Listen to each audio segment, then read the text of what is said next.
चक्र का बाप। इससे पहले ना किसी ने देखी इतनी सटीक भविष्यवाणी। चाल चक्र। नमस्कार, बहुत स्वागत है आपका। आप देख रहे हैं चाल चक्र और मैं हूं आपके साथ शैलेंद्र पांडे। हमारे पास बहुत सारे मेल आते हैं, बहुत सारा प्रश्न आप लोग पूछते हैं और अक्सर जो छात्र होते हैं, विद्यार्थी होते हैं, वो ये प्रश्न पूछते हैं कि क्या मैं प्रशासनिक सेवा में जा पाऊंगा या जा पाऊंगी, यानी यूपीएससी में प्रशासनिक सेवा में जाने की संभावनाएं क्या हैं, मैं आईएएस पीसीएस बन पाऊंगा या नहीं बन पाऊंगा।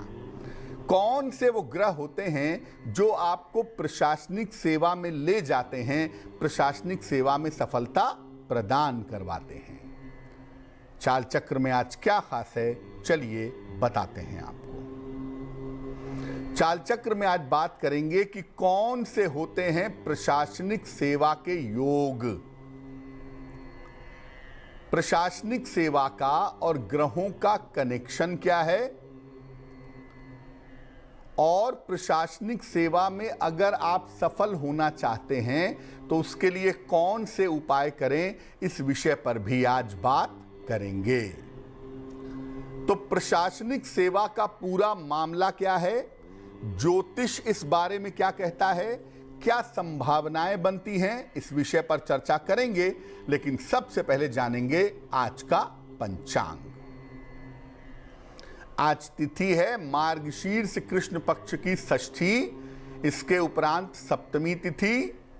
नक्षत्र है अश्लेषा, इसके उपरांत मघा नक्षत्र। चंद्रमा कर्क राशि में, इसके उपरांत सिंह राशि में संचरण कर रहे हैं। राहु काल का समय शाम को 4:30 से तकरीबन 6 बजे तक। पश्चिम दिशा की तरफ यात्रा करने की आज मनाही है, लेकिन अगर यात्रा करना जरूरी है, मजबूरी है, तो जरा सा पान का पत्ता खाकर और भगवान का स्मरण करके यात्रा करेंगे तो मुश्किल से बचे रहेंगे। इसके पहले की चर्चा की शुरुआत करें, आपको बताते हैं वो टेलीफोन नंबर जिस पर फोन करके आप कार्यक्रम में हमारे साथ जुड़ सकते हैं। हमारा टेलीफोन नंबर नोट करें, 0120-480-7333, 0120-4807-333। चलिए सबसे पहले ये जानते हैं कि कुंडली में वो कौन से ग्रह होते हैं जो प्रशासनिक सेवा में सामान्यतः ले जाते हैं। देखिए, प्रशासन के 2 मुख्य ग्रह माने गए हैं, एक होता है सूर्य और दूसरा होता है मंगल। सूर्य की मजबूती से राज्य का, स्टेट का, गवर्नमेंट का उच्च पद मिलता है और मंगल की मजबूती से सेना में या फोर्स में उच्च पद की प्राप्ति होती है। इसके अलावा चंद्रमा को भी राजसी प्लेनेट कहा गया है। चंद्रमा भी शाही ग्रह है, इसलिए चंद्रमा भी उच्च पद दिलाने में सहायता करता है। कुंडली में अगर फायर एलिमेंट यानी अग्नि तत्व मजबूत हो या पृथ्वी तत्व मजबूत हो तो ऐसी स्थिति में भी व्यक्ति प्रशासनिक सेवा में जाता है। फायर एलिमेंट यानी अग्नि तत्व या पृथ्वी तत्व व्यक्ति को प्रशासनिक सेवा में ले जाते हैं। अब ये जानते हैं कि कब ऐसा होता है कि तमाम प्रयास व्यक्ति करता है, तमाम कोशिश करता है, लेकिन प्रशासनिक सेवा में नहीं जा पाता या जाने में समस्या होती है। देखिए, अगर कुंडली में सूर्य और मंगल दोनों कमजोर हो जाएं तो व्यक्ति प्रशासनिक सेवा में नहीं जा पाता। हो सकता है किसी ग्रह की वजह से उसे सरकारी नौकरी मिल जाए, लेकिन सूर्य और मंगल अगर दोनों कमजोर होंगे तो प्रशासनिक सेवा में जाना कठिन होगा। अगर कुंडली में जल तत्व या वायु तत्व की प्रधानता हो, कुंडली में जल का इलाका मजबूत हो या वायु का इलाका मजबूत हो, तो आदमी क्रिएटिविटी के सेक्टर में, शिक्षा के क्षेत्र में, बैंकिंग के क्षेत्र में, यात्राओं के क्षेत्र में जाता है और ऐसी स्थिति में भी प्रशासनिक सेवा में जा पाना कठिन होता है। अगर कुंडली में बृहस्पति मुख्य ग्रह हो या शुक्र मुख्य ग्रह हो तो ऐसी स्थिति में भी व्यक्ति प्रशासनिक सेवा में नहीं जा पाता। कानूनी क्षेत्र में चला जाए, बैंकिंग में चला जाए, कला संगीत मीडिया में चला जाए, लेकिन प्रशासन में जा पाना मुश्किल होता है, क्योंकि ये दोनों जो आचार्य हैं बृहस्पति या शुक्र, ये प्रशासनिक सेवा में जाने में बाधा उत्पन्न करते हैं। अगर शनि की 7.5 या ढैया का अंतिम समय चल रहा हो, 7.5 उतर रही हो या ढैया उतर रही हो, ऐसी दशा में अगर आप प्रशासनिक सेवा की परीक्षा देते हैं तो हो सकता है आप परीक्षा में असफल हो जाएं, या आप रिटेन तो क्वालिफाई कर लें लेकिन इंटरव्यू में आपको सफलता ना मिल पाए। तो शनि की 7.5 या ढैया जब उतरती है तो प्रशासनिक सेवा में सफलता पाने में मुश्किलें पैदा होती हैं। अब ये जानते हैं कि प्रशासनिक सेवा में सफलता पाने के लिए क्या करना चाहिए। हम आपको बताते हैं अलग अलग राशियों के हिसाब से कि प्रशासनिक सेवा में अगर आप सफलता पाना चाहते हैं तो क्या उपाय करेंगे। देखिए, जो अग्नि तत्व की राशियां हैं, मेष, सिंह और धनु, मेष, सिंह और धनु, ये अग्नि तत्व की राशियां हैं। इनके प्रशासन में जाने की संभावना मजबूत होती है। मेष, सिंह और धनु के लोग ज्यादातर एडमिनिस्ट्रेटिव नेचर के होते हैं। इनको नियमित रूप से सूर्य को जल देना चाहिए। अगर ये नियमित रूप से सूर्य भगवान को जल अर्पित करें तो बहुत अच्छा होगा। साथ ही साथ इनको आदित्य हृदय स्तोत्र का पाठ भी करना चाहिए। ऐसा करने से इनको प्रशासनिक सेवा में जाने में फायदा होता है। और मेष, सिंह और धनु राशि वालों को सलाह लेकर के एक मूंगा भी पहनना चाहिए। इससे प्रशासनिक सेवा में जाने की जो प्रोबेबिलिटी है, जो संभावना है, वो काफी ज्यादा मजबूत हो जाती है। वृष, कन्या और मकर, ये 3 राशियां पृथ्वी तत्व की राशियां हैं और इनके अंदर प्रशासन के गुण पाए जाते हैं। वृष, कन्या और मकर राशि में प्रशासन के गुण होते हैं, लेकिन संघर्षों की वजह से इन्हें सफलता नहीं मिल पाती। क्योंकि वृष, कन्या, मकर के लोग प्रशासन में जा तो सकते हैं, लेकिन जीवन में इतना संघर्ष होता है, इतना स्ट्रगल होता है कि ये पूरा ध्यान नहीं दे पाते। जीवन में संघर्ष बहुत ज्यादा हो जाते हैं। अगर आपकी राशि वृष है, कन्या है या मकर है तो आपको हनुमान जी की खूब उपासना करनी चाहिए। साथ ही साथ शनिवार को पीपल के नीचे सरसों के तेल का दीपक जलाना चाहिए। यानी वृष, कन्या, मकर के लोग प्रशासनिक सेवा में जाने के लिए हनुमान जी की पूजा करेंगे और हर शनिवार की शाम को पीपल के नीचे सरसों के तेल का दीपक जलाएंगे। साथ ही साथ इन राशि वालों को सलाह लेकर के एक पन्ना भी पहनना चाहिए, क्योंकि पन्ना पहनने से इनका कंसंट्रेशन अच्छा होगा और इनके जीवन में जो संघर्ष है वो काफी हद तक कम हो जाएगा। अगर वायु तत्व की राशियों की बात करें, मिथुन, तुला और कुंभ राशि की, ये वायु तत्व की राशियां हैं। मिथुन, तुला और कुंभ राशि के लोग चंचल स्वभाव के होते हैं। आम तौर पर एक लक्ष्य पर ध्यान नहीं रखते। ये करेंगे, कभी वो करेंगे, कभी टीचिंग में जाएंगे, कभी प्रशासन में जाएंगे, कभी यहाँ जाएंगे, कभी वहाँ जाएंगे। अलग अलग लक्ष्य बना करके अलग अलग लक्ष्य पर भटकते रहते हैं। प्रशासन में अगर ये सफलता पाना चाहते हैं, मिथुन, तुला या कुंभ राशि है और प्रशासनिक सेवा की तैयारी आप कर रहे हैं, तो नियमित रूप से भगवान शिव की उपासना करें, वो आपके लिए बहुत जरूरी है। साथ ही साथ सलाह लेकर के एक नीलम भी पहना जा सकता है, लेकिन सलाह लेकर के पहनिएगा। अगर आपको सूट करेगा तो आप कंसंट्रेट हो जाएंगे, एक लक्ष्य की तरफ चलेंगे और उस लक्ष्य से आपको सफलता मिल जाएगी। अब जानते हैं जल तत्व की राशियों के बारे में।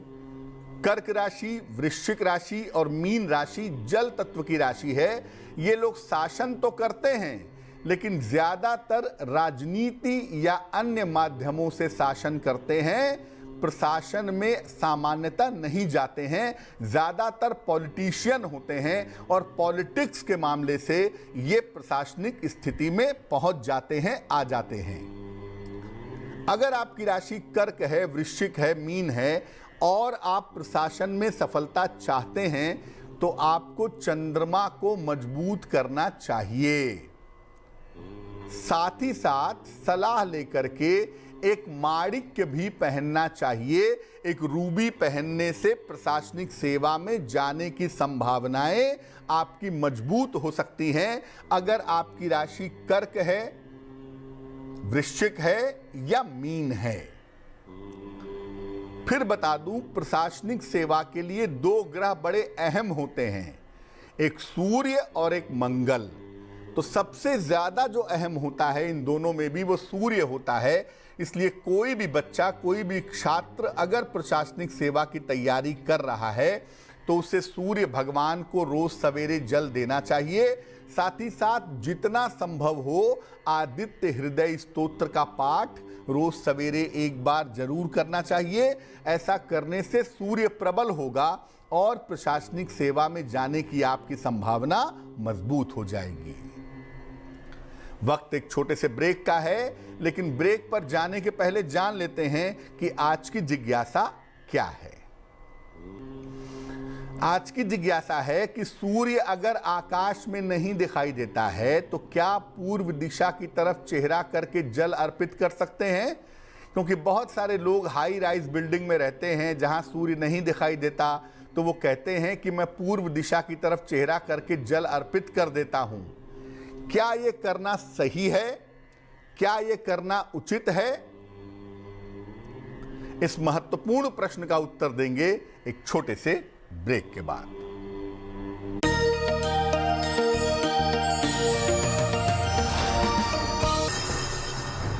काल चक्र का बाप, इससे पहले ना किसी ने सुनी,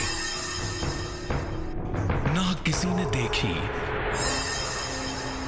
इतनी सटीक भविष्यवाणी।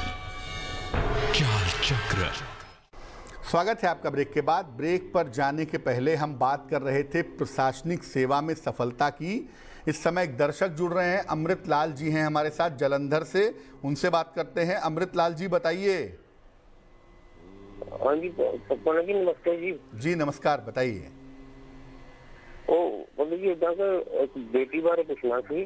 डेट ऑफ बर्थ बोलिए बेटी की। हाँ जी बेटी अपने 10/10 1984। समय बताइए। सुबह के 4:30 बजे जी। कहाँ पे जन्म हुआ है? जलंधर जी। पूछिए क्या सवाल है। पंडित जी अभी शादी तो हुई है, लेकिन उत्थे मुझे तोड़ के शादी दोबारा करनी है। कदों तक हो जाएगी? कदों तक इतों निबड़ जाएगा और कदों तक शादी अभी है? इनकी पहले शादी हो चुकी है ना? जी। और शादी टूट रही है? शादी टूट रही है। हाँ जी। कुंडली आपकी बेटी की सिंह लग्न की बनती है, राशि बनती है मीन, चंद्रमा से सप्तम सूर्य, लग्न से सप्तमेश पीड़ित और शुक्र से सप्तमेश की स्थिति भी अच्छी नहीं है। इस कुंडली में 2 विवाह की संभावना बनती है। पहला विवाह भंग होने वाला है और अगले 6 महीने में संभावना बनती है कि मई 2021 के पहले पहले इनकी पहली शादी ब्रेक होगी और 2021 के अंत में या 2022 के आरंभ में इनके दूसरे विवाह होने के योग बनते हैं।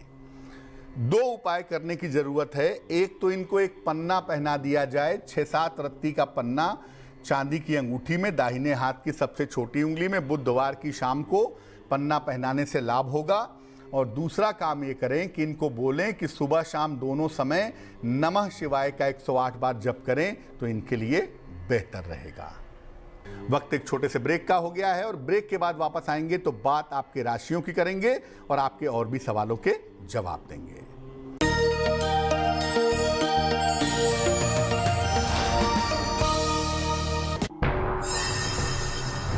काल चक्र का बाप। इससे पहले ना किसी ने सुनी, ना किसी ने देखी इतनी सटीक भविष्यवाणी। चाल चक्र। स्वागत है आपका ब्रेक के बाद। ब्रेक पर जाने के पहले हम आपको बता रहे थे कि प्रशासनिक सेवा की संभावनाएं क्या होती हैं और प्रशासनिक सेवा के ग्रह कौन से होते हैं। आगे आपके और भी सवालों के जवाब देंगे, लेकिन अब जान लेते हैं स्वस्थ रहने के सरल उपाय निरोगी भव में। अगर आप सर्दी खांसी से परेशान हैं तो अजवाइन के पानी में 1 चुटकी काला नमक मिला करके इसको गुनगुना करके घूंट घूंट करके पीजिए। इससे सर्दी जुकाम से आपको छुटकारा मिलेगा। चलिए राशियों पर नजर डालते हैं। सबसे पहले मेष राशि। मेष राशि, सेहत बिगड़ सकती है, धन के खर्चे बढ़े रहेंगे, नौकरी में समस्याएं दूर होंगी। शुभ रंग आपका सुनहरा और भाग्य आपका साथ निभाएगा 65%। वृषभ राशि, परिवार में आकस्मिक लाभ के योग हैं, संपत्ति संबंधी मामले हल होंगे, करियर में समस्या आ सकती है। शुभ रंग आपका आसमानी और भाग्य होगा 70%। मिथुन राशि, दूर से शुभ समाचार मिलेगा, सेहत आपकी अच्छी रहेगी, धन के लेन देन में लाभ होगा। शुभ रंग आपका गुलाबी और भाग्य होगा 75%। कर्क राशि, आर्थिक पक्ष मजबूत होगा, कारोबार में विस्तार के योग हैं, पारिवारिक समस्याएं हल होंगी। शुभ रंग आपका नारंगी और भाग्य होगा 80%। सिंह राशि, चोट चपेट से बचाव करें, परिवार में विवाद हो सकते हैं, धन की स्थिति ठीक रहेगी। शुभ रंग आपका सफेद और भाग्य होगा 65%। कन्या राशि, धन लाभ के योग बन रहे हैं, काम में व्यस्तता रहेगी, सेहत बिगड़ सकती है। शुभ रंग आपका बैंगनी और भाग्य होगा 70%। तुला राशि, संपत्ति लाभ के योग बन रहे हैं, नौकरी में पदोन्नति के योग दिख रहे हैं, संतान से सहयोग मिलेगा। शुभ रंग आपका लाल और भाग्य होगा 75%। वृश्चिक राशि, करियर में सुधार होगा, संतान की उन्नति होगी, धन आसानी से मिलेगा। शुभ रंग आपका पीला और भाग्य होगा 80%। धनु राशि, मानसिक चिंता रह सकती है, व्यर्थ के विवाद हो सकते हैं, करियर में सफलता मिलेगी। शुभ रंग आपका भूरा और भाग्य होगा 65%। मकर राशि, करियर की समस्या हल होगी, विवाह तय हो सकता है, स्वास्थ्य का बहुत ध्यान रखें। शुभ रंग आपका धानी और भाग्य होगा 70%।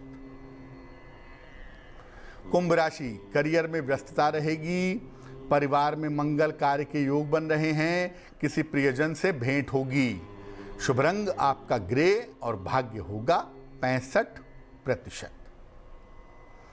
मीन राशि, धन सम्मान उपहार की प्राप्ति होगी, नौकरी में पद परिवर्तन के योग बन रहे हैं, दूसरों के मामले में हस्तक्षेप ना करें। शुभ रंग आपका नीला और भाग्य होगा 70%। एक दर्शक जुड़ रही हैं, रीना है हमारे साथ पटना से, उनसे बात करते हैं। रीना बताइए। प्रणाम पंडित जी। नमस्कार जी, हम एक अपना जमीन लिए हैं, उसके बारे में पूछना था। उस पर मैंने घर बना सकते हैं कि नहीं? जन्म की तारीख पता है आपको? जी नहीं।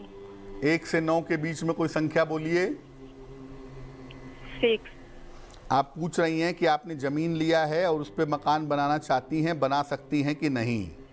जी, और एक लड़का लड़की है, वो लोग दोनों का भविष्य कैसा रहेगा? जो अंक आप बताती हैं और जो इस समय की प्रश्न कुंडली बनती है उसके हिसाब से ज़मीन तो आपने बिल्कुल ठीक ली होगी, लेकिन अभी उस पे मकान बनने में कम से कम 2 साल का समय लगेगा। शनि के कुंभ राशि में जाने पर ही उस पे मकान बनने की संभावना बनेगी। संतान पक्ष आपका ठीक है, उसमें आपको चिंता करने की जरूरत नहीं है। 6 का अंक आप बोलती हैं और शुक्र फिलहाल स्वगृही है, इसलिए संतान की या जमीन की चिंता करने की आवश्यकता नहीं है। चलिए अब बात कर लेते हैं उनकी जिनका है आज जन्मदिन। जिन लोगों का जन्मदिन है उन्हें हम सबकी तरफ से जन्मदिन की हार्दिक शुभकामनाएं। आने वाले वर्ष में धन लाभ के उत्तम योग बन रहे हैं। करियर और स्थान परिवर्तन के योग भी हैं। स्वास्थ्य में थोड़ी समस्याएं इस साल में रह सकती हैं। आपका ऑपरेशन, आपकी सर्जरी हो सकती है। विवाह के मामलों में इस साल भी विलंब दिखाई दे रहा है। क्या करेंगे? पूरे साल भर भगवान शिव की उपासना करें तो आपके लिए बहुत अच्छा रहेगा। चलिए अब जानते हैं आज की जिज्ञासा और इसका समाधान। आज की जिज्ञासा है कि अगर सूरज नहीं दिखाई दे तो क्या पूर्व दिशा की तरफ चेहरा करके जल अर्पित कर सकते हैं? इससे भी फायदा होगा। देखिए, सूर्य को जल अर्पित करना एक साइंटिफिक प्रक्रिया है, एक वैज्ञानिक प्रक्रिया है। इसमें सूर्य के किरणों के प्रभाव से ही लाभ होता है। अगर सूर्य दिखाई ही नहीं देगा तो जल अर्पित करने का कोई अर्थ नहीं होता। इसलिए अगर सूर्य दिखाई न दे तो पूरब की तरफ चेहरा करके बिल्डिंग को जल मत चढ़ाइए, उससे कोई फायदा नहीं होगा। सूर्य जब दिखाई दे तभी जल चढ़ाने का फायदा हो सकता है। चलिए अब जान लेते हैं शुभ पहर का महत्वपूर्ण समय क्या है। शुभ पहर का समय है शाम को 6 बजे से 7:30 तक। इस समय में घर में शंख और घंटी बजाएं। आपके रुके हुए काम निश्चित रूप से पूरे होंगे, लेकिन करेंगे शुभ पहर में ही, और वो समय होगा शाम को 6 बजे से 7:30 के बीच में। तो आज के लिए चाल चक्र में बस इतना ही। स्वस्थ रहिए, प्रसन्न रहिए, अपना बहुत ध्यान रखिए। मुझे अनुमति दीजिए और आगे जरूर देखिए रिश्तों की कहानी संजय सिन्हा के साथ।